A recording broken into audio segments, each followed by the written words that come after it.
Hello students, myself doctor Ramji Das Rathore. मैं आप सभी का मेरे यूट्यूब चैनल कॉमर्स गुरु राठौर सर पर स्वागत करता हूं। इससे पूर्व के वीडियो में हम अवधारणाओं के बारे में आपके साथ चर्चा कर चुके हैं और उसमें हमने 4 अवधारणाओं के बारे में आपके साथ चर्चा की थी। क्योंकि अवधारणाएं हमारी ज़्यादा हैं इसलिए इसके 2-3 वीडियो आपके बनेंगे। तो आज हम अगली अवधारणा पर आपके साथ चर्चा कर रहे हैं और उसी से हम वीडियो को प्रारंभ कर रहे हैं। तो 5th नंबर की जो हमारी अवधारणा है, कंसेप्ट, वो है हमारी पृथक इकाई की अवधारणा, यानी सेपरेट एंटिटी कंसेप्ट। तो लाभ कमाने के उद्देश्य से व्यापारी व्यापार की स्थापना करता है, जैसा कि हम सभी जानते हैं, क्योंकि बिना लाभ के उद्देश्य के हम कोई भी व्यापार नहीं करेंगे। और लेखांकन में व्यापार की पृथक इकाई की अवधारणा के दृष्टिकोण से, यानी पॉइंट ऑफ व्यू से, व्यापारी और व्यापार दोनों का अपना अपना, यानी व्यापारी अलग है और व्यापार अलग है, तो दोनों का अपना अलग अलग पूर्ण, स्वतंत्र और पृथक अस्तित्व होता है। यानी व्यापार और व्यापारी दोनों अलग अलग हैं। इसी अवधारणा के आधार पर जो व्यापार की संपत्तियां हैं और दायित्व हैं तथा व्यापारी की संपत्ति और दायित्व हैं, इनको भी, संपत्तियों और दायित्वों को भी हम अलग अलग मानते हैं। इसी आधार पर व्यापारी के द्वारा जो व्यापार की पूंजी देने पर व्यापारी या लेनदार या विनियोजित पूंजी व्यापार का दायित्व होता है। क्योंकि जो भी बिजनेसमैन होता है, जब वो अपने व्यवसाय में पूंजी लगाता है तो वह पूंजी इसी कंसेप्ट के आधार पर, यानी पृथक इकाई अवधारणा के आधार पर पूंजी व्यापार का दायित्व मानी जाती है, जिसे व्यापारी आर्थिक चिट्ठे में दायित्व पक्ष में दिखाता है। और इसी भांति व्यापारी के द्वारा जो निजी उपयोग के लिए व्यापार से नगद माल अथवा लेने पर माल लेता है या नगद पैसे लेता है, तो व्यापार इसे व्यापारी के आहरण के रूप में दिखाता है, तो उसको हम ड्राइंग कहते हैं। और लेखा वर्ष के अंत में, at the end of the year, व्यापारी की निवेशित पूंजी से जो भी आपकी राशि है, जो आपकी आहरण की राशि है, उसको घटा देता है। तो हम क्या करते हैं कि कैपिटल में प्रॉफिट को प्लस करते हैं और ड्राइंग को माइनस करते हैं। ये बैलेंस शीट के समय आपको पूरी डिटेल दी जाएगी। और इसी अवधारणा के आधार पर, यानी on the basis of separate entity concept, व्यापार सभी आर्थिक समव्यवहारों, यानी जो भी आपकी इकोनॉमिक ट्रांजैक्शंस हैं, सभी आर्थिक समव्यवहारों और घटनाओं का लेखा करता है। किस आधार पर? सेपरेट एंटिटी कंसेप्ट के आधार पर। परिणाम स्वरूप वित्तीय विवरण बनाने में आपको सुविधा होती है। इस सब का रिजल्ट क्या होता है कि जो आप फाइनेंशियल स्टेटमेंट बना रहे हैं, वित्तीय विवरण बना रहे हैं, उसको बनाने में आपको सुविधा होती है।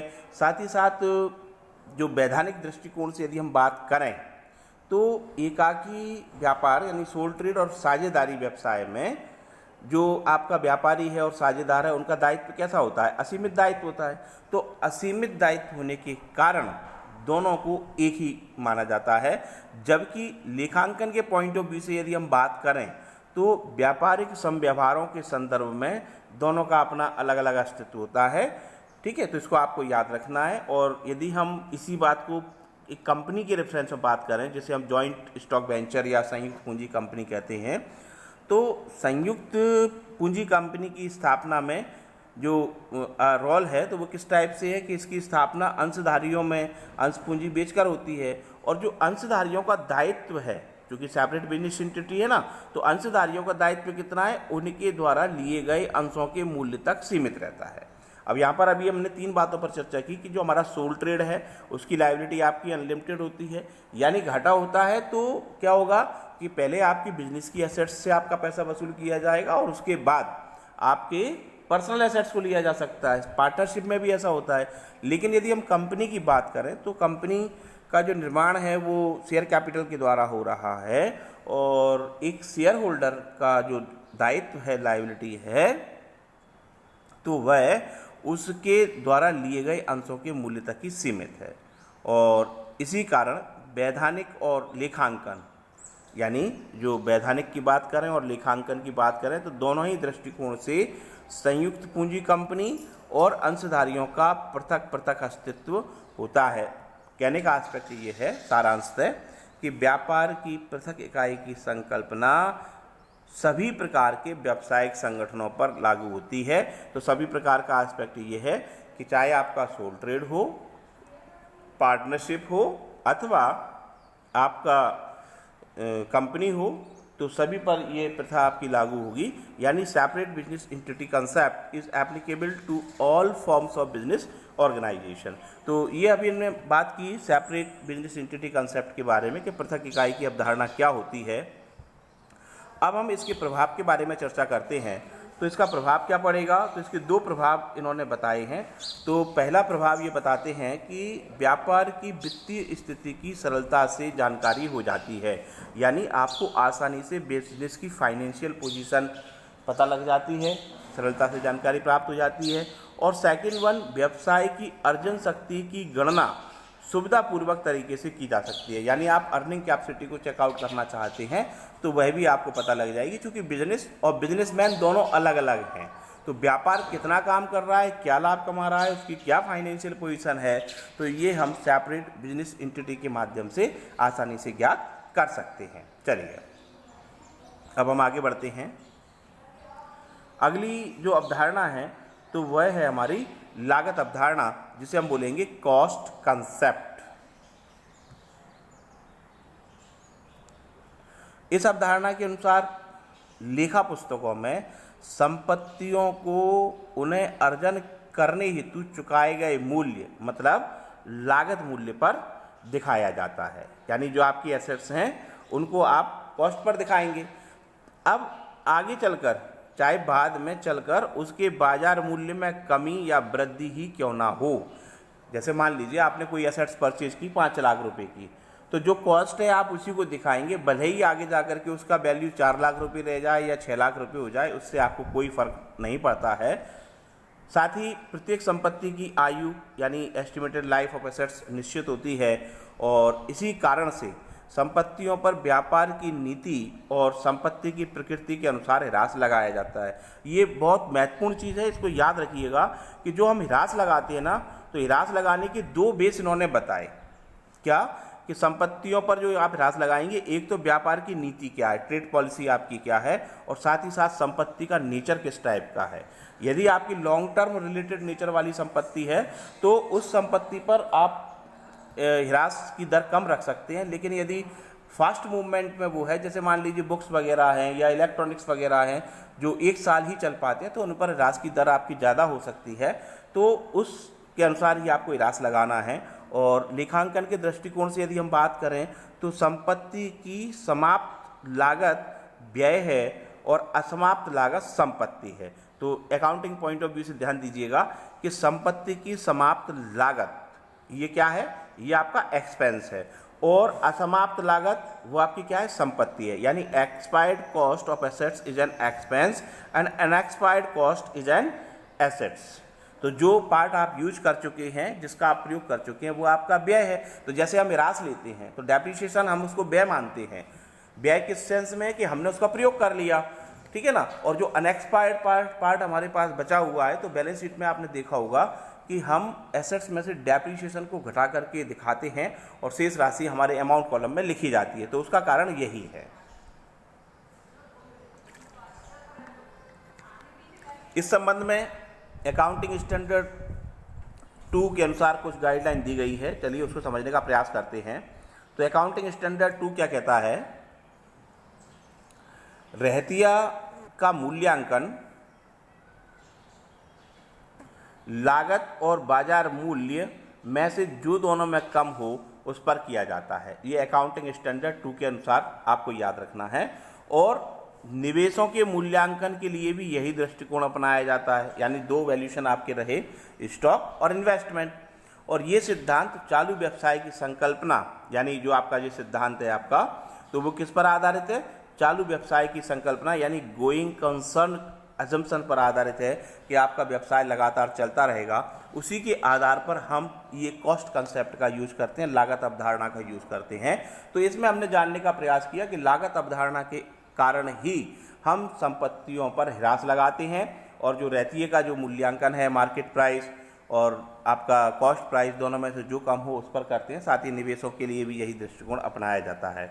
अब हम इसकी इफेक्ट की बात करें कि इसका प्रभाव क्या है, तो इसके प्रभाव में पहला प्रभाव हमारे पास है कि लागत अवधारणा के कारण, इसके कारण, कॉस्ट कंसेप्ट के कारण बाजार मूल्य पर ध्यान नहीं दिया जाता है।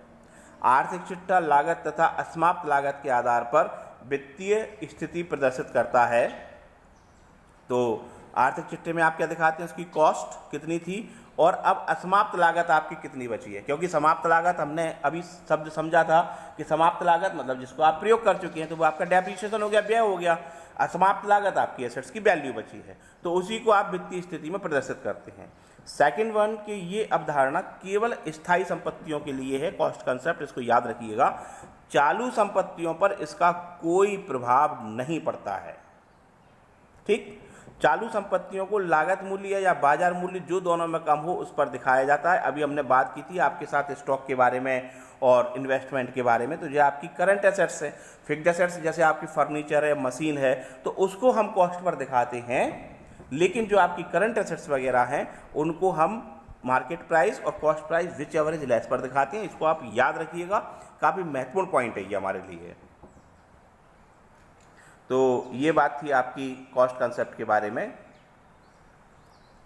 इसके बाद हम अगली कंसेप्ट की ओर चलेंगे जिसे हम बोलेंगे गोइंग कंसर्न कंसेप्ट, यानी चालू व्यवसाय की अवधारणा। तो इस अवधारणा के अनुसार क्या होता है कि जो व्यापार है ना, व्यापार अनंत जीवन तक चलता रहेगा। यानी आपने जिस भी बिजनेस को स्थापित किया है, आप यही सोच के चलते हैं कि ये लगातार कई वर्षों तक चलता रहेगा और इसकी गतिविधियां भविष्य में चलती रहेंगी जब तक कि व्यापार का समापन ना हो या दिवालिया ना हो। यानी दो इवेंट आपकी यदि घटित होती हैं, यानी या तो आप व्यापार को समाप्त कर दें तो आपका व्यापार बंद हो जाएगा, अथवा आप इंसॉल्वेंट हो जाएं तो आपका व्यापार बंद हो जाएगा। यदि ये दो घटनाएं आपके बिजनेस में नहीं होती हैं तो आपका व्यापार लगातार अनंत जीवन तक चलता रहेगा। व्यवसाय अपनी व्यावसायिक क्रियाओं को संचालित करने के लिए, अब जो भी आपकी बिजनेस एक्टिविटीज़ हैं उन सारी बिजनेस एक्टिविटीज़ को संचालित करने के लिए आप क्या करते हैं, कर्मचारियों की नियुक्ति करते हैं, अधिकारियों की नियुक्ति करते हैं, दीर्घकालीन आप नियोजन करते हैं और व्यापार के प्रसार के लिए, यानी बिजनेस को आप एक्सपेंड करना चाहते हैं, उसके लिए आप स्थायी संपत्तियों को खरीदते हैं। लॉन्ग टर्म आप ट्रेड कॉन्ट्रैक्ट भी इसी की बेस पर करते हैं, दीर्घकालीन व्यापारिक अनुबंध करते हैं और दीर्घकालीन आप ऋण लेते हैं। तो ये सारा जो बेस था वो किस लिए था कि चूंकि आपका जो बिजनेस है वो लगातार कंटिन्यूड लॉन्ग टर्म तक चलने वाला है। साथ ही चालू व्यवसाय की अवधारणा सभी प्रकार के व्यावसायिक संगठनों पर लागू होती है, इसको भी हमको याद रखना है। तो going concern concept is applicable to all forms of business organisation.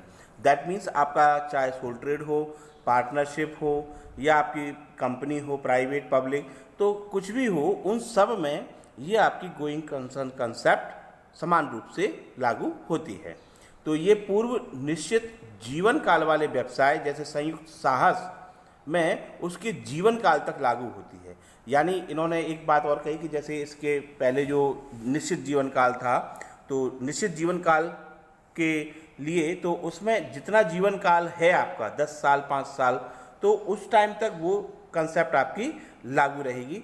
तो ये अभी हम चालू व्यवसाय की अवधारणा के बारे में बात कर रहे हैं और साथ ही साथ चालू व्यवसाय की अवधारणा के आधार पर ही अब इसके कंसेप्ट के आधार पर आप आगे क्या करते हैं कि आर्थिक चिट्ठे के दायित्व पक्ष में जो आप बैलेंस शीट बनाते हैं तो उसके लायबिलिटी साइड में कुल दायित्वों को दीर्घावधि यानी लॉन्ग टर्म लायबिलिटी, दीर्घावधि दायित्व और चालू दायित्व यानी करंट लायबिलिटी, और कुल संपत्तियों का हम डिस्ट्रीब्यूशन करें तो स्थायी संपत्तियां यानी फिक्स्ड एसेट्स और चालू संपत्तियों के रूप में आप उनको दिखाते हैं। तो उनको दिखाने का आधार क्या है आपका गोइंग कंसर्न कंसेप्ट। यानी इसमें हमने क्या सीखा कि जो आपकी गोइंग कंसर्न कंसेप्ट है उसमें हम व्यावसायिक संगठन का जीवन अनिश्चित मानते हैं, लगातार चलता रहेगा हमारा संगठन, हमेशा मान के चलते हैं और उसी के आधार पर हम लॉन्ग टर्म जितनी भी हमारे काम है वो सारे के सारे कॉन्ट्रैक्ट और एसेट्स को परचेज करना, अपने अधिकारियों को रखना, ये सारा काम हम उसमें करते हैं। साथ ही जो आपकी लायबिलिटी और एसेट्स हैं उसको भी हम शॉर्ट टर्म और लॉन्ग टर्म में डिस्ट्रीब्यूट कर पाते हैं। अब इसके प्रभाव के बारे में हम जानें तो इस अवधारणा का जो प्रभाव पड़ने वाला है तो निम्नलिखित प्रभाव पड़ता है। पहली चीज़ तो ये प्रभाव पड़ता है कि केवल व्यवसाय के आर्थिक लेन देनों और आर्थिक घटनाओं का लेखा किया जाता है। देखिए, आप जो बिजनेस में रिकॉर्ड मेंटेन करते हैं तो वो केवल बिजनेस एक्टिविटीज़ के ही आपको करना है, वो भी इकोनॉमिक होनी चाहिए।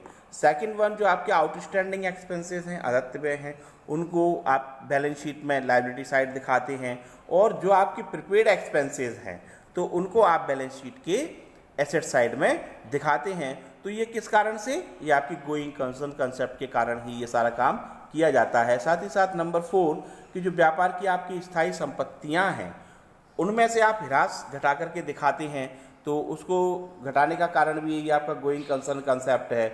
और जो आपका अनडिस्ट्रीब्यूटेड प्रॉफिट है आपका, तो वो अविभाजित शुद्ध लाभ आपके व्यापार की संपत्ति माना जाता है। और लास्ट वन आपका जो इम्पैक्ट है कि शुद्ध हानि को व्यापार की पूंजी में से घटा दिया जाता है। ठीक, तो ये सारा आपका लेखांकन प्रभाव था उसके लिए।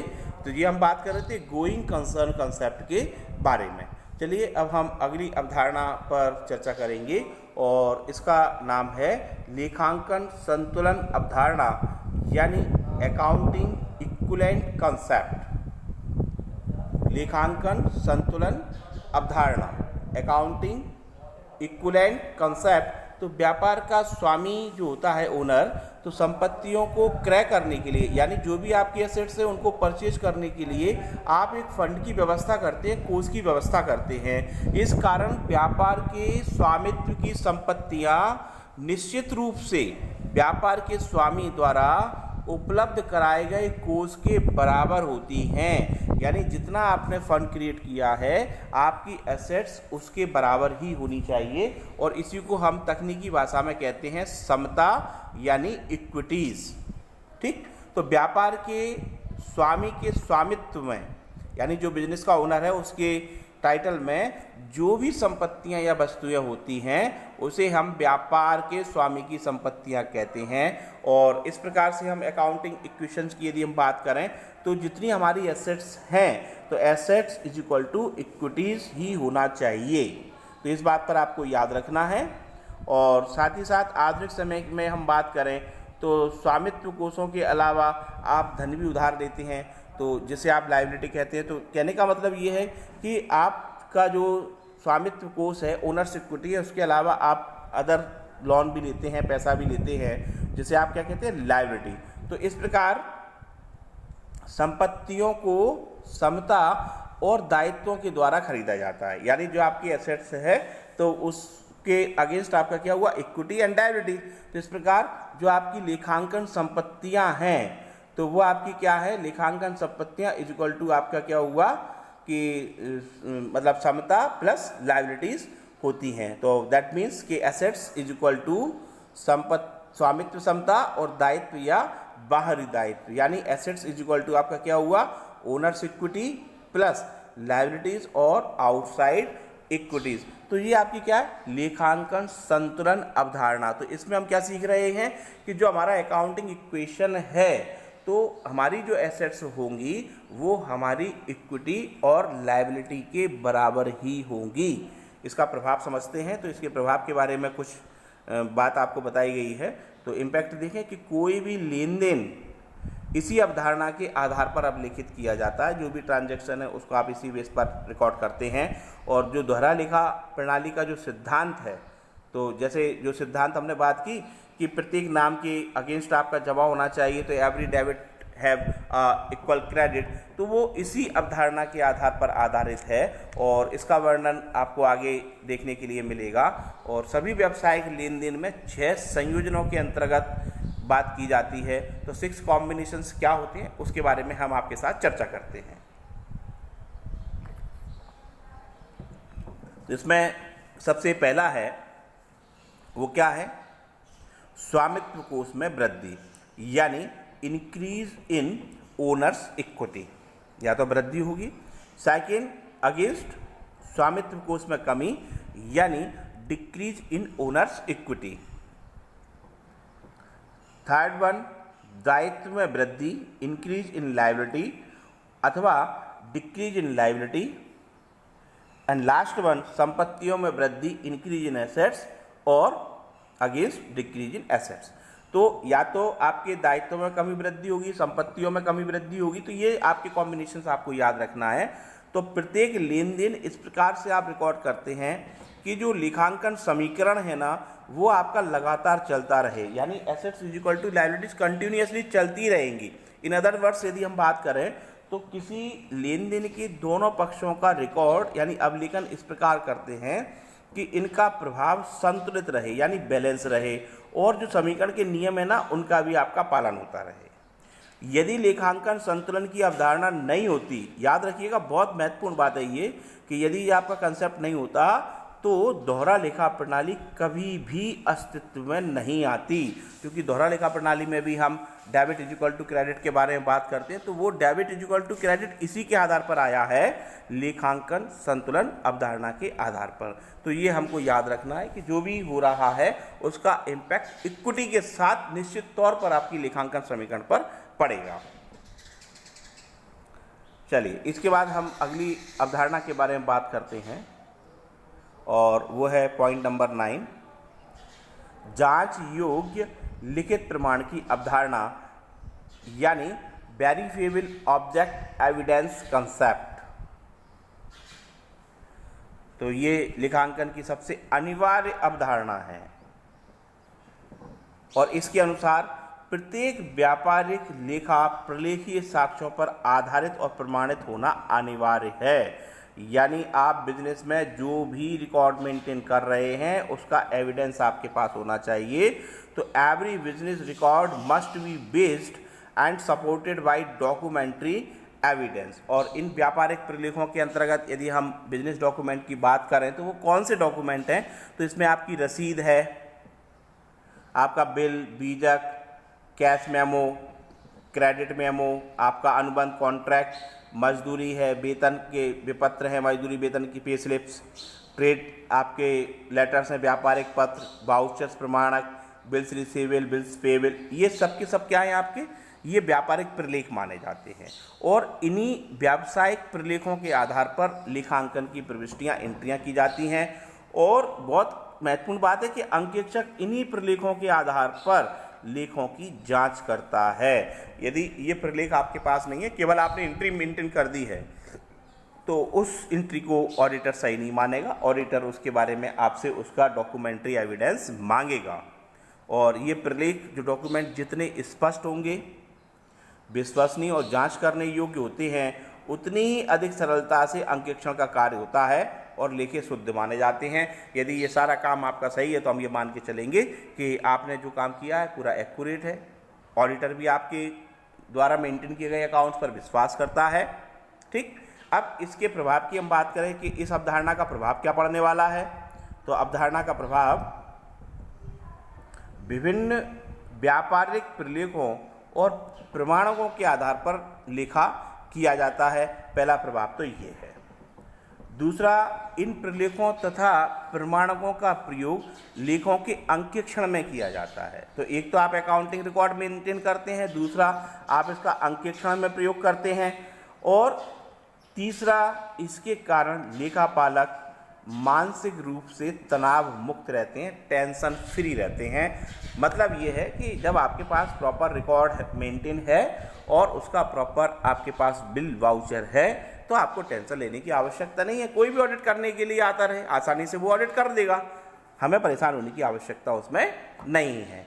तो ये आपके प्रलेखों के संबंध में अवधारणा थी।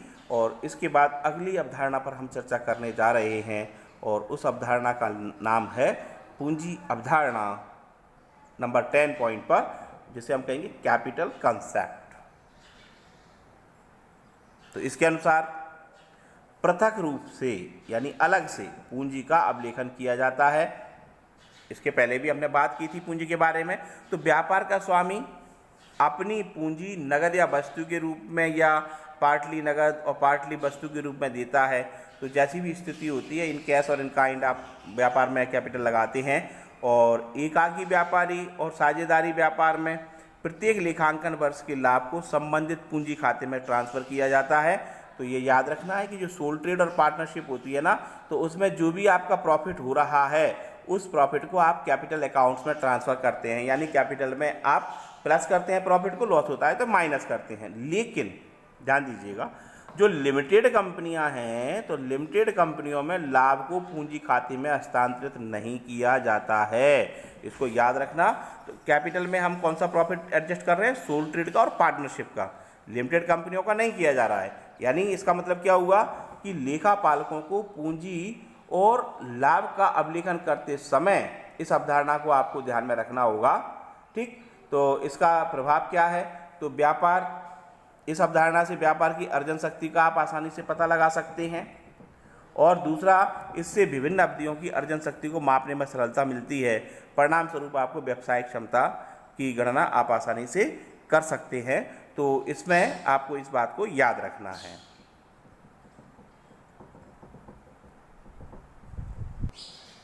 अब हम अगली अवधारणा के बारे में चर्चा करते हैं। सेकंड लास्ट ये है आपके पास, और ये है आपकी लागत और व्यय के मिलान की अवधारणा, यानी matching of cost and revenue concept. व्यापारिक घटनाओं के परिणाम स्वरूप व्यापार की पूंजी में वृद्धि होती है तो उसको हम आय कहते हैं। आय के उपार्जन में वस्तुओं और सेवाओं की लागत को व्यय तथा समस्त लागतों को हानि माना जाता है। और इस अवधारणा के अनुसार व्यापारिक प्रगति प्रोग्रेस को जानने के लिए आय तथा लागत का मिलान किया जाता है, यानी आप इनकम को कंपैरेटिव स्टडी करते हैं आपकी कॉस्ट और लॉस से, और मिलान करने पर, अब ध्यान दीजिएगा, मिलान करने पर लागत से आय अधिक होने पर शुद्ध लाभ, यानी आपकी कॉस्ट कम है और इनकम ज़्यादा है तो प्रॉफिट होगा, और आय से लागत अधिक होने पर शुद्ध हानि कहलाती है। तो ये आपकी क्या थी, matching of cost and revenue concept, लागत और व्यय के मिलान की अवधारणा। तो लागत का आय से मिलान के समय निम्न बिंदुओं पर आप ध्यान देंगे, काफ़ी महत्वपूर्ण बिंदु हैं। तो चलिए देखते हैं कौन सी बातें आपको याद रखनी है। पहली बात कि किसी लेखांकन वर्ष की आय को लाभ हानि खाते में लिखा जाता है और उससे संबंधित लागत को भी लाभ हानि खाते में लिखा जाता है। यानी जो प्रॉफिट एंड लॉस अकाउंट आप बनाएंगे ना, तो उसमें आय को भी लिखना है और आप उसको लागत को भी लिखेंगे, चाहे इसका भुगतान लेखांकन वर्ष में नहीं किया गया हो, मतलब आउटस्टैंडिंग हो। कहने का एस्पेक्ट ये है कि जो भी आपके एक्सपेंसेस वगैरह होते हैं या जो भी आपको सेल्स रेवेन्यू वगैरह मिलता है, तो वो सब आप profit and loss account combine name है, वैसे हम ट्रेडिंग और प्रॉफिट एंड लॉस अकाउंट दोनों अलग अलग बनाते हैं। साथ ही साथ हमको इस बात का भी ध्यान रखना है कि जो एक्सपेंस आप लिख रहे हैं तो जो पेड कर दिया वो तो लिखना ही है, यदि कोई आउटस्टैंडिंग है तो वो भी आप रिकॉर्ड मेंटेन करेंगे, पहली बात। सेकंड वन कि किसी लेखांकन वर्ष में किसी अदेय यानी अनड्यू व्यय का भुगतान कर दिया गया हो तो इसे लेखांकन वर्ष के व्यय में शामिल नहीं किया जाता। जैसे बीमा का अग्रिम भुगतान, इंश्योरेंस प्रीपेड इन एडवांस, तो इसे आर्थिक चिट्ठी के संपत्ति पक्ष में दिखाया जाता है। कहने का एस्पेक्ट ये है कि जो आपका प्रीपेड एडवांस पेमेंट आप करती हो ना, तो आउटस्टैंडिंग को हम प्लस करते हैं क्योंकि वर्ष में उसको शामिल करना है, और प्रीपेड को हम माइनस करते हैं क्योंकि वो अगले वर्ष से संबंधित है। तो ये इस प्रभाव के कारण ही किया जाता है। और थर्ड वन कि यदि लेखांकन वर्ष के दौरान आपकी उपार्जित आय है, एक्यूट इनकम है, तो उसको लाभानी खाते में लिखा जाता है। अग्रिम प्राप्त आय, एडवांस रिसीव्ड, आपको कोई हो रही है इनकम, तो लाभानी खाते में ना लिखकर आप आर्थिक चिट्ठी के दायित्व पक्ष में आप उसको लिखते हैं।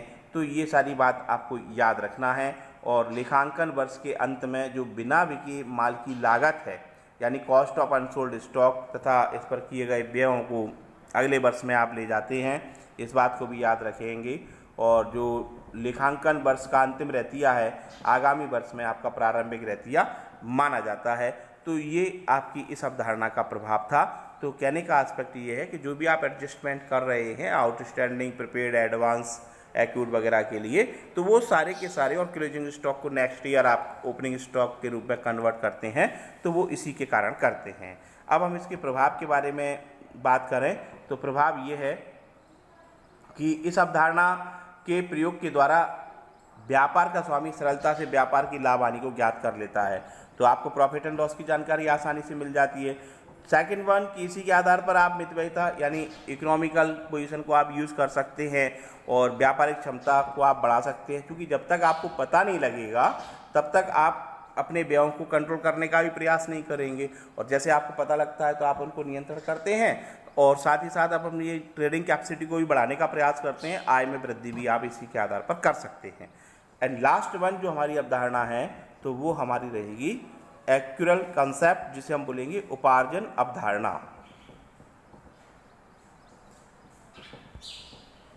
उपार्जन अवधारणा, एक्चुअल कंसेप्ट। तो यदि व्यापार की लेखांकन अवधि 1 वर्ष हो, जो कि सामान्य रूप से होती है, तो वर्ष का जो भी लाभ होगा वह स्वामी की क्षमता अर्थात पूंजी में वृद्धि करता है, ये हम जानते हैं, और वर्ष के दौरान की शुद्ध हानि स्वामी की क्षमता अर्थात पूंजी में कमी करती है। तो प्रॉफिट से आपका कैपिटल बढ़ती है और लॉस से आपकी कैपिटल कम होती है। इस अवधारणा के जो बिंदु हैं, पहली चीज़ क्या कि यदि कोई आय वर्तमान वर्ष के दौरान प्राप्त होती है जिसका एक भाग आगामी वर्ष का है, तो इस भाग को वर्ष के दौरान प्राप्त कुल आय में से घटा दिया जाता है। कहने का आस्पेक्ट ये है कि आप अपना केवल ड्यूरिंग द ईयर का ही रिकॉर्ड मेंटेन करेंगे। सेकंड वन, यदि कोई आयगत व्यय का भुगतान वर्तमान वर्ष में होता है तो जिसका एक भाग आगामी वर्ष का है यानी प्रीपेड है, तो इस वर्ष के दौरान प्राप्त कुल आयगत व्यय में से आप उसको घटा देंगे, अभी हमने बात की। एंड थर्ड वन कि वर्तमान वर्ष की सभी आयगत आय, चाहे वह वर्तमान वर्ष में प्राप्त हो चुकी हो और उपार्जित हो चुकी हो, का अभिलेखन किया जाता है, चाहे वह वास्तव में आपको प्राप्त हुई हो या ना हुई हो। और वर्तमान वर्ष की सभी आयगत व्यय, तो जितने भी आपके आयगत व्यय हैं, चाहे उनका वर्तमान में भुगतान किया गया है, ठीक है, उनका अभिलेखन किया जाएगा, और चाहे वर्तमान वर्ष में वास्तविक रूप से भुगतान ना भी किया हो। तो कहने का एस्पेक्ट ये है कि उपार्जन कंसेप्ट जो आप यूज़ करेंगे तो वो भी आपको आउटस्टैंडिंग एक्सपेंसेस वगैरह के लिए सपोर्ट करती है, और इसका इफेक्ट ये होने वाला है कि इस अवधारणा के अनुसार नकद और उधार दोनों लेन देनों का आप रिकॉर्ड मेंटेन करते हैं। सेकंड वन, इससे संस्था की अर्जन क्षमता आपको आसानी से उसकी जानकारी मिल जाती है। और थर्ड वन, इससे वर्ष के अंत में संस्था की वित्तीय स्थिति को जानने में आपको सहयोग मिलता है, तो फाइनेंशियल पोजीशन आप आसानी से ज्ञात कर सकते हैं। तो ये बात थी आपकी अवधारणा के बारे में। तो इस तरह से हमने 2 वीडियो के माध्यम से लेखांकन की अवधारणाओं को समझने का प्रयास किया। लेखांकन की अवधारणाओं का टॉपिक काफ़ी महत्वपूर्ण है कॉम्पिटिटिव एग्जाम्स में, इसमें से प्रश्न निश्चित तौर पर बनते ही हैं। आप कोई भी कॉम्पिटिटिव एग्जाम दे लीजिएगा। और देखो, मैं आपको कहना चाहूँगा कि हम बेसिक स्टडी कर इसलिए रहे हैं जिससे हम रनिंग में तो क्लास की एक्टिविटी में जुड़ेंगे ही, साथ ही साथ हम फ्यूचर में यदि कोई कॉम्पिटिटिव एग्जाम देते हैं तो वहाँ भी हमको मदद मिल सके। आप सभी ने आज के वीडियो को ध्यान से सुना समझा, उसके लिए मैं आप सभी का बहुत बहुत आभारी हूँ। Thank you and have a nice day.